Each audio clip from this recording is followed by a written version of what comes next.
This is me on the way to the supermarket during the coronavirus pandemic. My flesh has not seen sun for weeks. No, I'm just kidding. A lot of us are buying a ton of groceries, and we're getting a lot of advice on how to safely handle it all without contracting COVID-19. Canned goods, just giving them a wipe down. But how much of this stuff is necessary? Hey, I'm Yara, and I've been wondering, what precautions do we actually need to take when handling all this packaging, plastic, bags, containers, and miscellanea? Miscellanea? I decided to call up a food safety expert who could clear things up once and for all and help me put together a definitive guide of safety tips in the age of coronavirus. My name is Kristen Gibson. I have a PhD in environmental science and microbiology. In other words, she knows a lot about viruses, which is why I asked her about what I should be doing when I bring bags of groceries back from the grocery store. I minimize my trips to the grocery store, right? I think everyone's trying to do that, so I try to go once a week. By and large, transmission of this virus is going to be person to person. My plan is to always go kind of first thing in the morning when I can, because that way usually there's minimal people there and I can kind of be assured that they've done like cleaning and disinfecting probably recently in the store.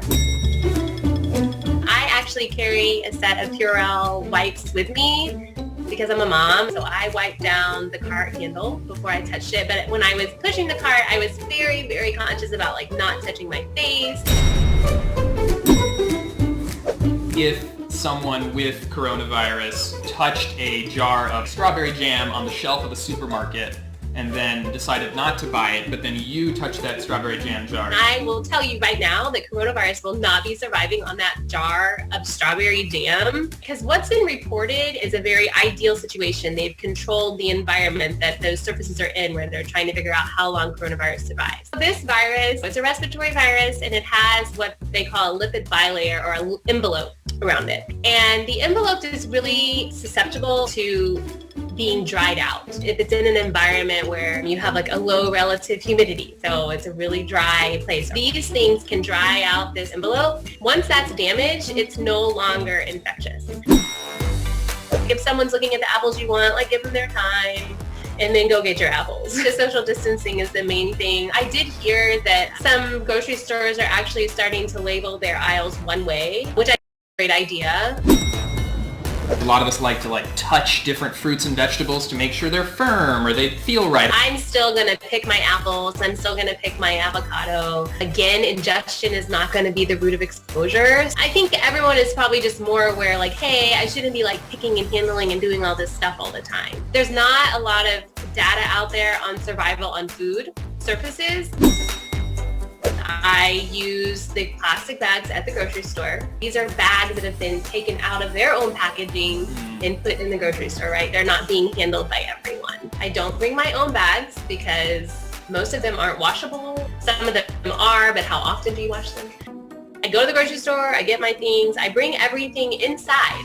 I put it down on the counter, and then I wash my hands. And then as far as the food goes, I put it away how I normally do. I don't wipe it down, because I don't think it's necessary. The scenario I see is that hand washing still comes into play, right? And if it makes you feel better to use a Lysol wipe or disinfecting wipe on the outside, I think that's fine. I really think this is a personal choice. I don't think we have this abundant risk of every single item in the grocery store being touched by someone who is infectious, and then you getting that virus and touching yourself because you should be washing your hands. Once you put your groceries up, you can sanitize your counter, right?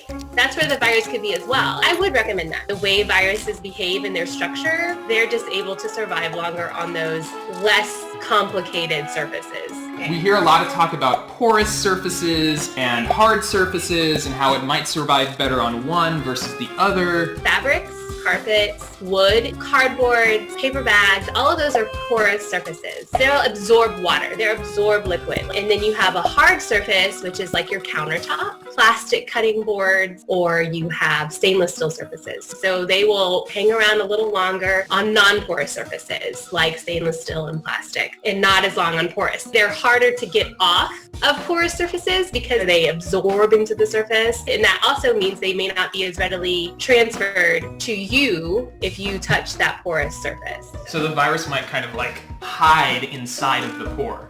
It could, yeah. It's dangerous, like you could get sick. Right, by ingesting the chemicals in the soap. Yeah, I would say rinse your fruit and vegetables before you eat them. Stop being a punk and wash your hands. No.